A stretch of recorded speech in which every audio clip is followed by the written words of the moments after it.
الحسنى يا خالقنا غفرانا نسألك وأنت الأسمى نأمل عفوك سبحان. اعوذ باللہ من الشیطان الرجیم. بسم اللہ الرحمن الرحیم.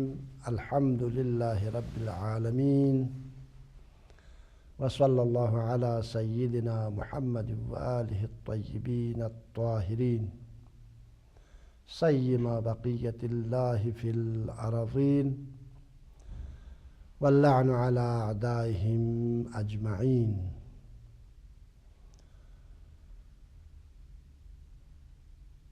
خدا کے صفات کے بارے میں گفتگو ہو رہی تھی اور عرض ہوا کہ متکلمین اور علماء اسلام نے خدا کے صفات کو دو قسموں میں تقسیم کیا ہے اور ان میں سے ایک صفات ثبوتیہ یا جمالیہ بھی کہا جاتا ہے اور دوسری قسم صفات سلبیہ یا جلالیہ سے تعبیر کیا گیا ہے. اور صفات ثبوتیہ کے حوالے سے گفتگو ہو رہی تھی اور اس سلسلے میں صفات کمالیہ، صفات ثبوتیہ اور صفات جمالیہ میں سے دو صفت کے بارے میں مختصر گفتگو ہوئی اور عرض ہوا کہ صفات ثبوتیہ میں سے پہلی صفت یہ ہے کہ خدا قادر ہے، وہ ہر چیز پر قدرت رکھتا ہے اور اس کی قدرت لامحدود ہے.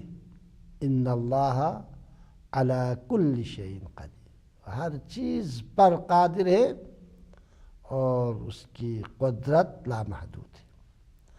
دوسری صفت یہ تھا کہ خدا عالم ہے.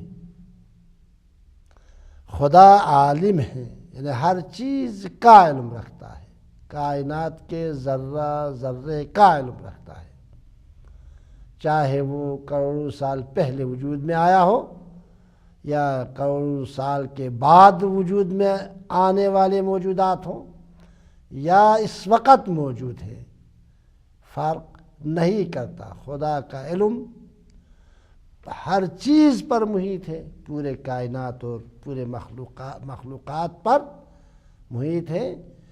اور خدا کی ذات کی طرح علم خدا بھی ازلی اور ابدی ہے اور لامحدود ہے، ہر چیز پر علم رکھتا ہے، یہاں تک کہ انسان کے دلوں کے راز سے بھی وہ واقف ہے اور وہ ہر شے کا جاننے والا ہے. اور تیسری صفت صفات ثبوتیہ میں سے یہ ہے کہ خدا حی ہے.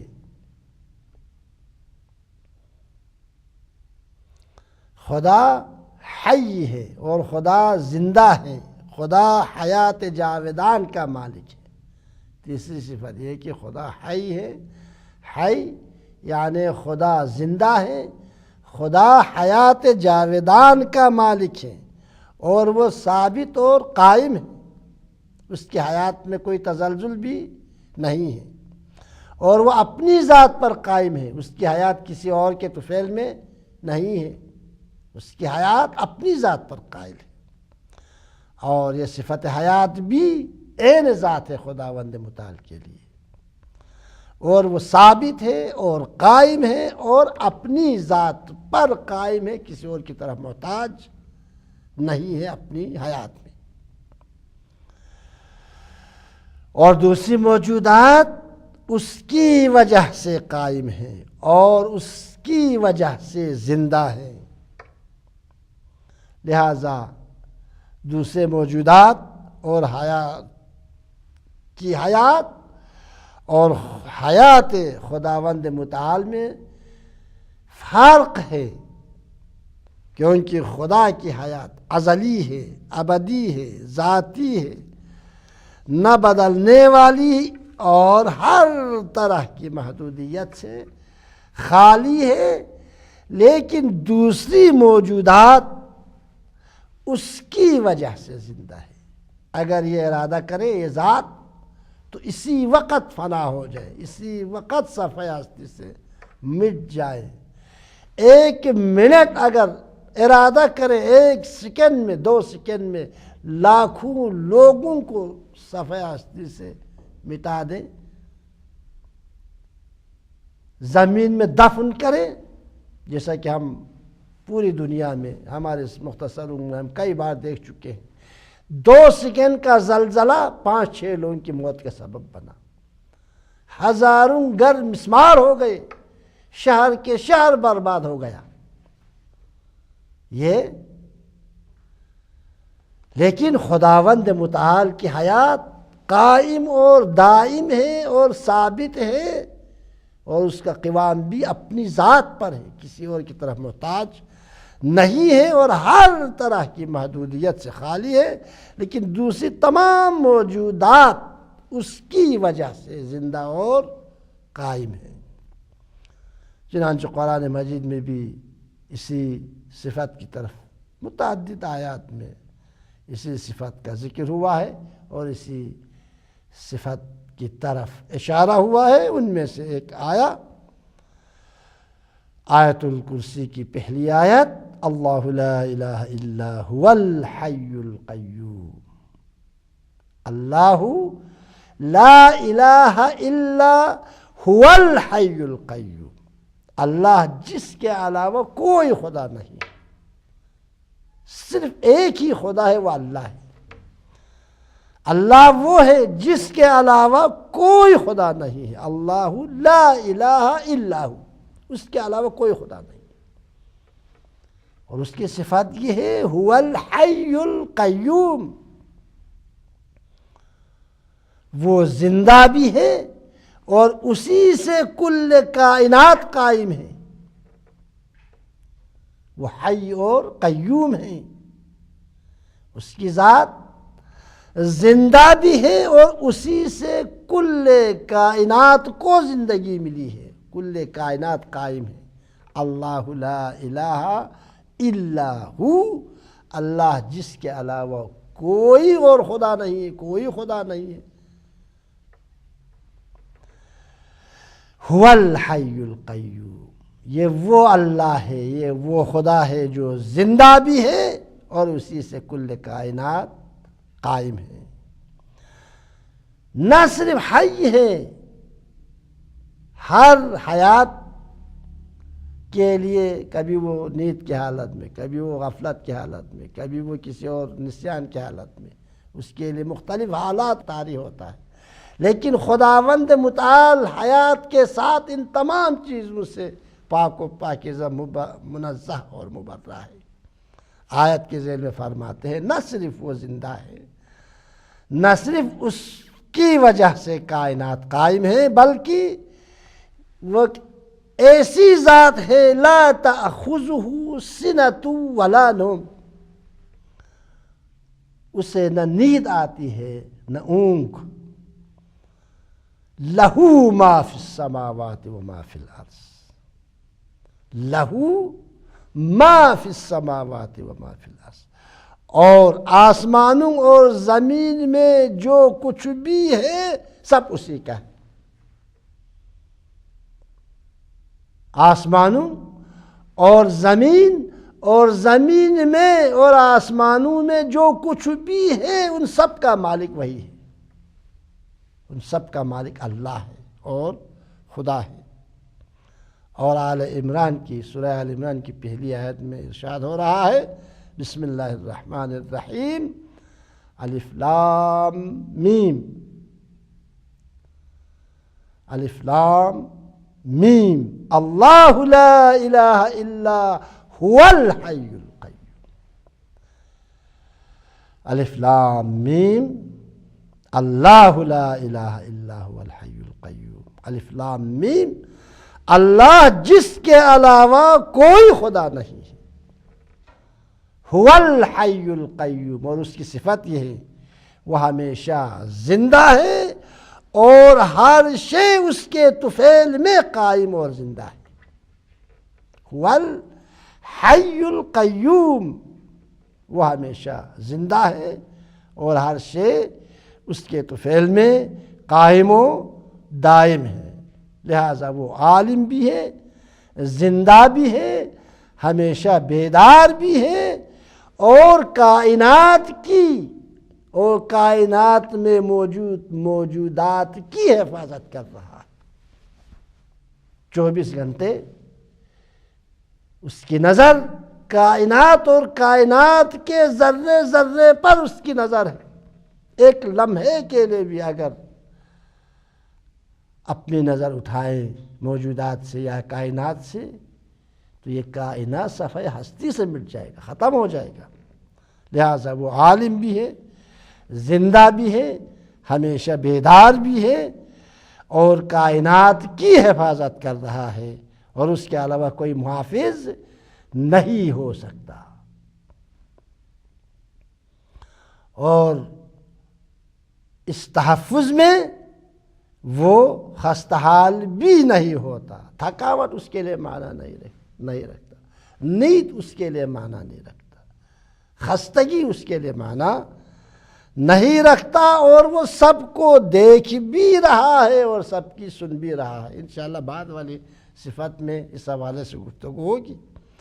اور سب کے حالات سے باخبر بھی ہے،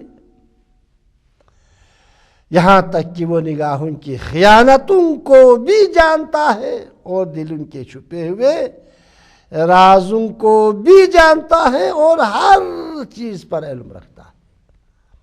لہذا اللہ خداوند متعال کی تیسری صفت حیات ہے، یعنی خدا زندہ ہے، خدا حیات جاویدان کا مالک ہے، اور یہ حیات اس کی ذات، اس کے لیے ذاتی ہے، اور یہ حیات اس کے لیے ثابت اور قائم ہے، اور اس حیات کا قیام اپنی ذات پر ہے۔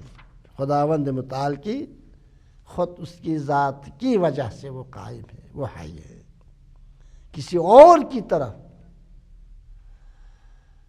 حیات میں کسی اور کی طرف محتاج نہیں ہے، جبکہ دوسرے تمام مخلوقات اس ذات کی طرف محتاج ہے۔ اگر ایک لمحے کے لیے بھی اس نے اپنی توجہ ہٹائی تو ایک لمحے میں پوری کائنات فنا ہو سکتی ہے، تمام مخلوقات صفحہ ہستی سے مٹ سکتی ہے۔ اور چوتھی صفت خداوند متعال کے صفات ثبوتیہ میں سے ارادہ ہے۔ خدا مرید ہے۔ مرید کا معنی یہ ہے کہ خدا کا ہر کام اور فعل قصد و ارادہ اور اختیار کے ساتھ انجام پاتا ہے۔ مرید کا معنی یہ ہے، علماء نے جو معنی کیا مرید کے لیے وہ یہ ہے کہ خدا کا ہر کام اور فعل قصد و ارادہ اور اختیار کے ساتھ انجام پاتا ہے۔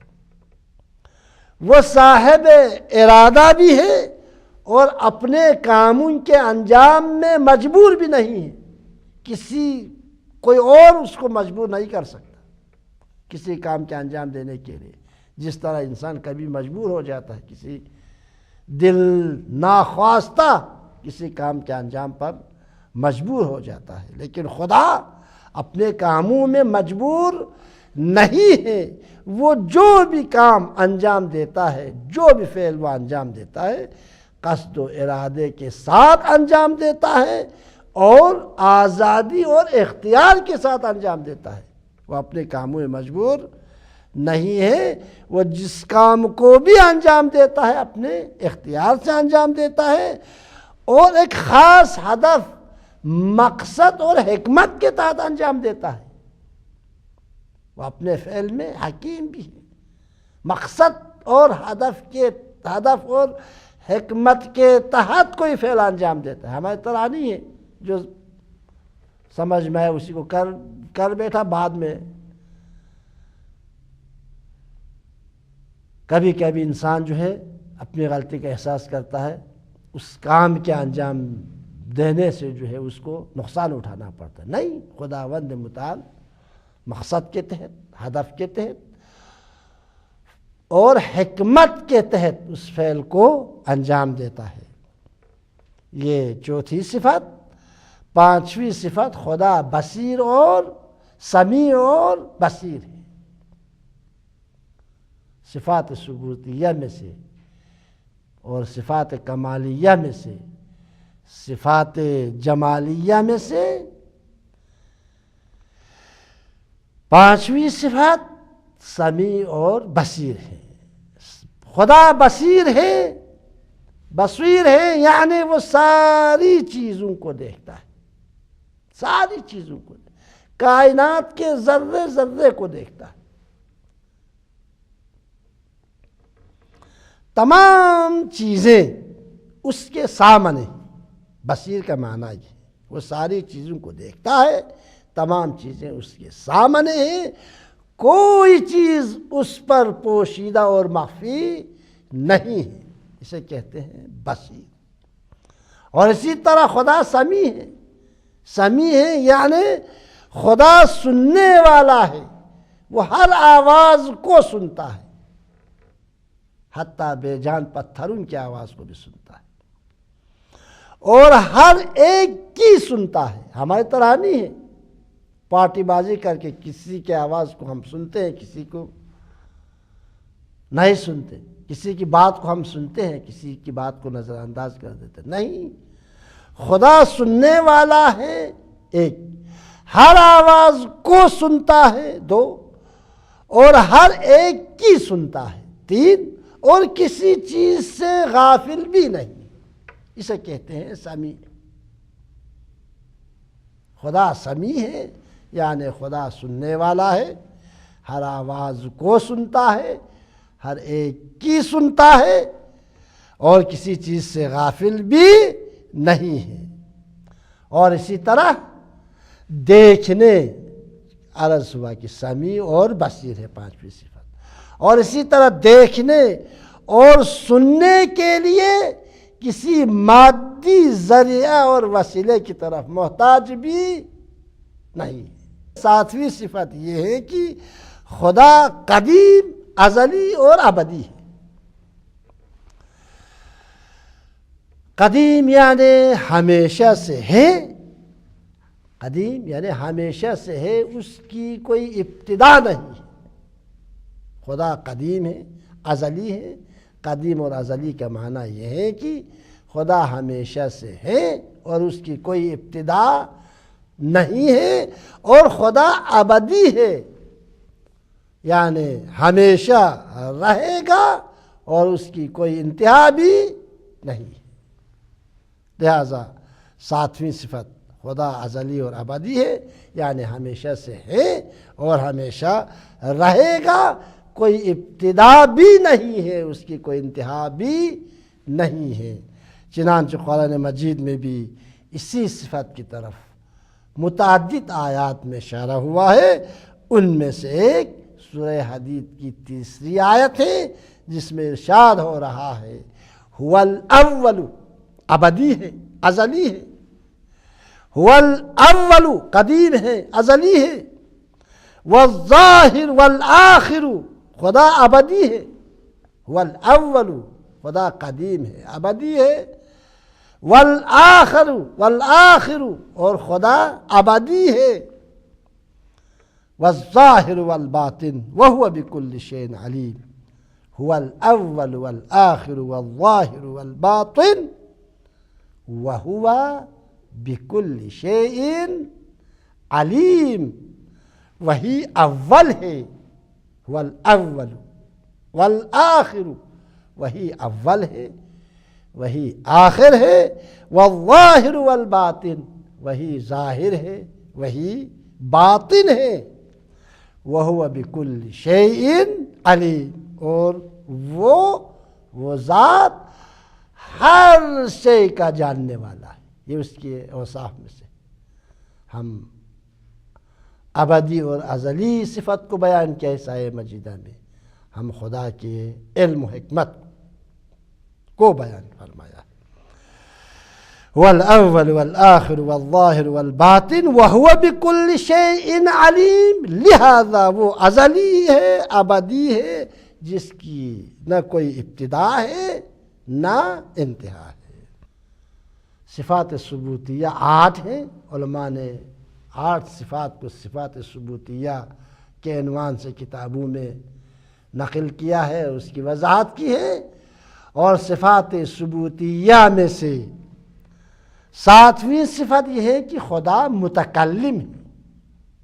ہم بھی متکلم ہیں، خدا بھی متکلم ہے، لیکن ہمارے کلام کرنے میں اور خدا کے کلام کرنے میں آسمانوں زمین کا فرق ہے. اور متکلم کا معنی یہ ہے خدا حقیقت کو دوسروں کے لیے اظہار اور اپنے مقصد کو دوسروں تک پہنچاتا ہے. متکلم ہے کہ حقیقت کو دوسروں کے لیے اظہار کرتا ہے اور اپنے مقصد کو دوسروں تک پہنچاتا ہے، اور اسی طرح دوسرے مخلوقات میں قوت گویائی عطا کرتا ہے. یہاں تک کہ حجر و مدر، شجر اور ہواؤں میں بھی آواز پیدا کر سکتا ہے.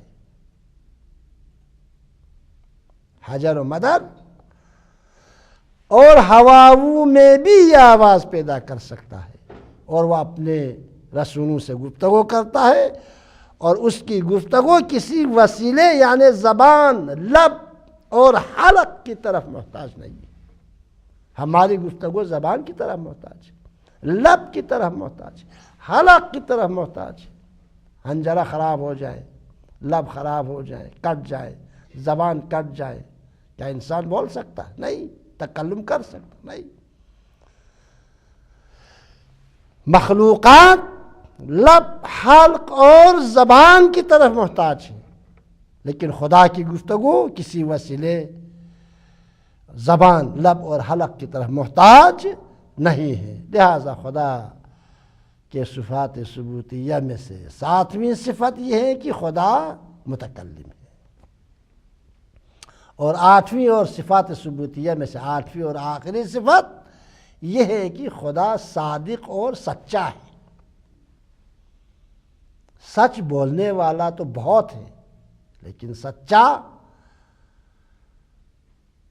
بہت کم ملے گا. خدا کے اوصاف میں سے، صفات ثبوتیہ میں سے ایک صفت، ایک اہم صفت یہ ہے کہ خدا صادق اور سچا ہے. یعنی خدا صادق ہے، یعنی خدا جو کچھ کہتا ہے سچ کہتا ہے. اگر خدا یہ کہتا ہے کہ یہ میرے نبی ہے، سچ کہتا ہے. اگر خدا یہ کہتا ہے فرزند عبداللہ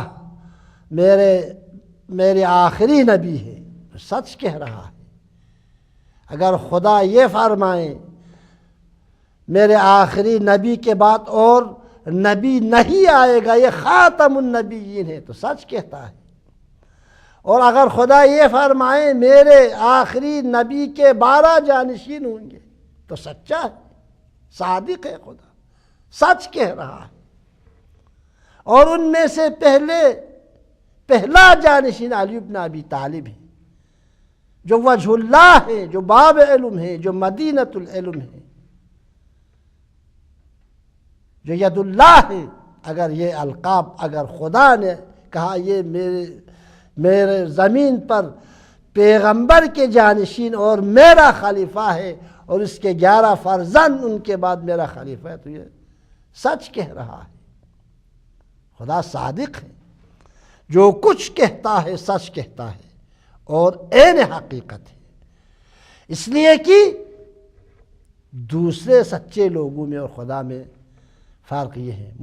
البتہ سچے بن جائیں، خدائی صفات آ جائیں، جس طرح انبیاء اور اولیاء الہی ہے اور ائمہ طاہرین ہیں، یہ بھی خداوند متعال کی طرح صادق اور سچے لوگ ہیں. لیکن عام انسان ممکن ہے سچ بولے، لیکن ہر سچ بولنے والا سچا نہیں ہو سکتا. لیکن خدا سچا ہے، صادق ہے. ہر سچ بولنے والا صادق نہیں بن سکتا، اس لیے کہ صادق اور سچ بولنے میں، سچے اور سچ بولنے میں فرق یہ ہے، ممکن ہے ایک آدمی سچ بولے لیکن وہ سچا نہ ہو. مثال کے طور پر ایک آدمی نے چوری کی، عدالت میں اس کو محکمے میں لایا، وہاں پر اس سے پوچھ گچھ کی، اس سے بیان لی تو اس نے کہا میں نے چوری کی ہے. یہ سچ کہہ رہا ہے، اس نے چوری کی ہے، لیکن کیا یہ سچا ہے؟ نہیں.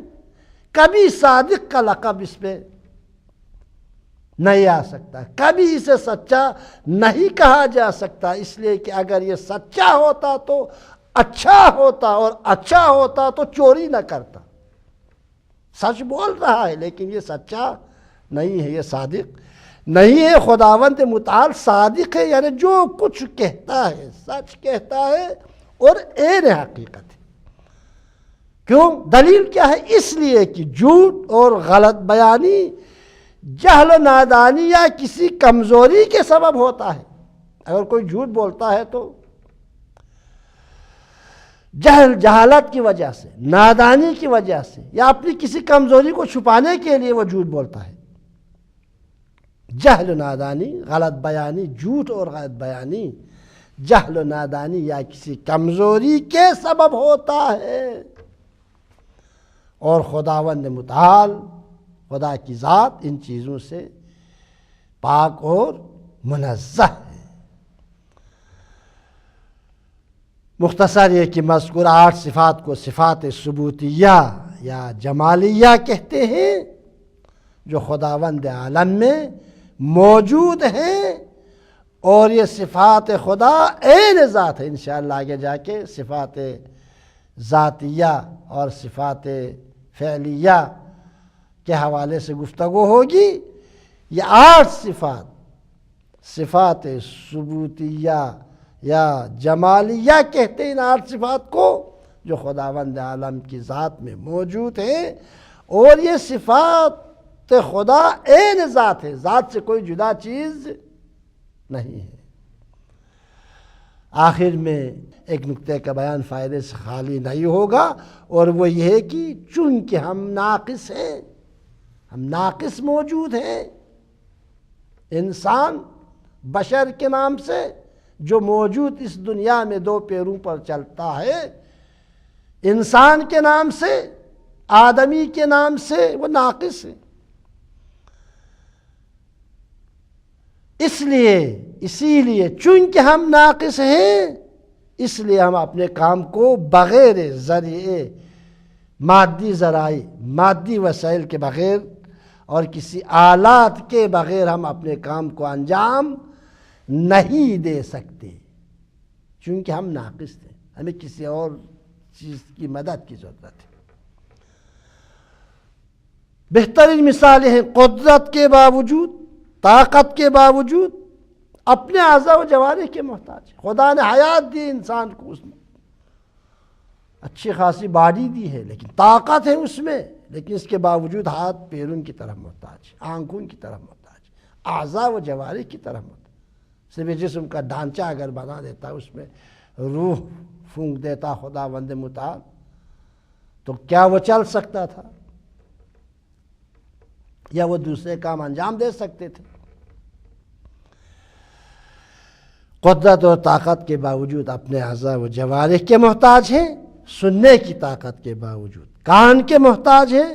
دیکھنے کی طاقت کے ہوتے ہوئے آنکھ کے محتاج ہیں. چلنے پھرنے کی طاقت کے باوجود پاؤں کی ضرورت ہے. اور خداوند متعال کی ذات جو کمال مطلق ہے، ہر عیب اور نقص سے پاک و پاکیزہ ہے، وہ اپنے کسی کام میں دوسروں کی طرح محتاج نہیں ہے. ہر لحاظ سے بے نیاز ہے، ہر لحاظ سے، جس لحاظ سے بھی دیکھا جائے وہ بے نیاز ہے. وہ اپنے کسی کام میں دوسرے مخلوقات کی طرح محتاج نہیں ہے، لہذا آنکھ کے بغیر دیکھتا ہے، کان کے بغیر سنتا ہے۔ یہ خدا کی خصوصیات ہے۔ ہم کان کے بغیر نہیں سن سکتے، آنکھ کے بغیر ہم نہیں دیکھ سکتے۔ خدا کی خصوصیت یہ ہے، وہ کس ہر قسم کے نقص ہے، وہ کمال مطلق ہے، ہر قسم کے عیب اور نقص سے وہ پاک اور منزہ اور مبرہ ہے، اور وہ اپنے کسی کام میں دوسروں کی طرف محتاج نہیں ہے، لہذا آنکھ کے بغیر دیکھتا ہے، کان کے بغیر سنتا ہے، اعضاء و جوارح اور جسم و جسمانی کے بغیر تمام امور کو انجام دیتا ہے۔ اور واضح کہ ہماری نظر میں اور ہمارے خیال میں دیکھنے اور سننے کا واحد ذریعہ فقط آنکھ اور کان ہے۔ لہذا آپ عموماً ہمارے معاشرے میں، ہمارے عرف میں، ہمارے گفتگو میں ہم دیکھتے ہیں، ہمارے نظر میں اور ہمارے خیال میں دیکھنے اور سننے کا واحد ذریعہ، انسانوں کے نظر میں دیکھنے اور سننے کا واحد ذریعہ فقط آنکھ اور کان ہے۔ لہذا ہم دیکھتے ہیں کہ جس کا کان اور آنکھ صحیح نہ ہو تو لوگ کہتے ہیں کہ یہ اندھا اور گونگا ہے۔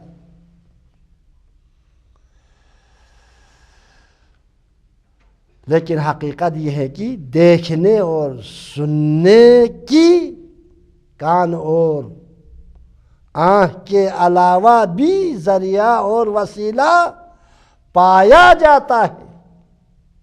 یہ صرف ظاہری کان اور آنکھ تنہا وسیلہ نہیں ہے سننے کے لیے، دیکھنے کے لیے، بلکہ دیکھنے اور سننے کی اس ظاہری کان اور آنکھ کے علاوہ بھی ذریعہ پایا جاتا ہے، اور خداوند متعال کسی ظاہری وسیلہ اور اسباب نہیں، کسی ظاہری اسباب کے محتاج نہیں، نہ کان کے محتاج ہے، نہ آنکھ کی طرف محتاج ہے، نہ چلنے پھرنے وغیرہ کے لیے دوسرے اعضاء و جوارح، نہ اپنے امور کو انجام دینے کے لیے، افعال کو، فعل کو انجام دینے کے لیے، کام کو انجام دینے کے لیے کسی اور اعضاء و جوارح کی طرف محتاج ہے۔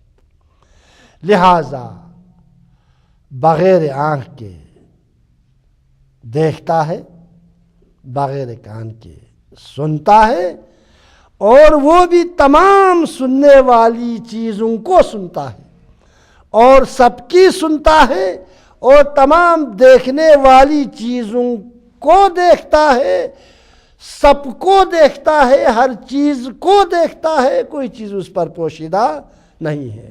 مختصر یہ کہ صفات ثبوتیہ اور جمالیہ کے بارے میں ایک مختصر بیان تھا جو خداوند عالم میں موجود ہے، اور عرض ہوا یہ صفات، یہ جو 8 صفات ثبوتیہ جسے کہا جاتا ہے، خداوند متعال کی عین ذات ہے، ذات سے الگ کوئی چیز نہیں ہے۔ لہذا جس طرح ہم ذات خدا کی شناخت سے عاجز ہیں، اسی طرح ہمیں صفات خدا کی شناخت میں بھی اپنے عجز و ناتوانی کا اعتراف کرنا چاہیے، اور خداوند متعال کی ذات اور صفات میں زیادہ غور و فکر نہ کریں۔ منع کیا گیا ہے پیغمبر گرامی اسلام اور ائمہ طاہرین سے منقولہ حدیث میں خدا کی ذات اور خدا کی صفات کے بارے میں زیادہ غور و فکر نہ کرو۔ حضرت امام محمد باقر علیہ السلام فرماتے ہیں، تکلموا فی خلق اللہ ولا تکلموا فی اللہ، خلقت اور مخلوقات خدا کے بارے میں بحث و مباحثہ اور گفتگو کرو، ولا تکلموا فی اللہ، لیکن خود خدا کی ذات اور صفات کے بارے میں گفتگو نہ کر۔ کیوں؟ اس لیے کہ فَإِنَّ الْكَلَامَ فِي اللَّهِ، اس لیے کہ خدا کی ذات اور صفات کے بارے میں گفتگو لا يزداد صاحبہ الا تحیرا، صاحب کلام اور گفتگو کرنے والے کی حیرت کے علاوہ اس کو کچھ حاصل نہیں ہوگا۔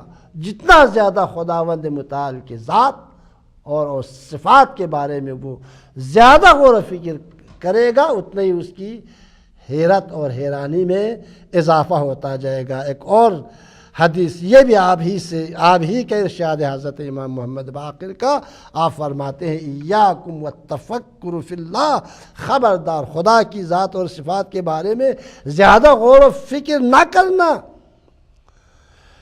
ولیکن اذا اردتم ان تنظروا الی عظمتہ، اور اگر تم خدا کی عظمت کو دیکھنا چاہتے ہو، خدا کی عظمت کو دیکھنا چاہتے ہو تو فانظروا الی عظیم خلقی، تو خدا کی عظیم خلقت یعنی کائنات کو دیکھو، کائنات کے بارے میں، کائنات کی خلقت کے بارے میں غور و فکر کرو، اور اس کائنات میں موجودات کی خلقت کے بارے میں غور و فکر کرو، تو خدا کی عظمت اور بزرگی تمہارے لیے واضح ہو جائے گی۔ پوری بات کا نچوڑ اور خلاصہ یہ ہوا کہ صفات ثبوتیہ اور صفات جمالیہ اور صفات کمالیہ خدا 8 ہیں، اور وہ یہ ہیں کہ خدا قادر ہے، خدا عالم ہے، خدا حی ہے، خدا مرید ہے، خدا سمیع و بصیر ہے، ازلی ہے،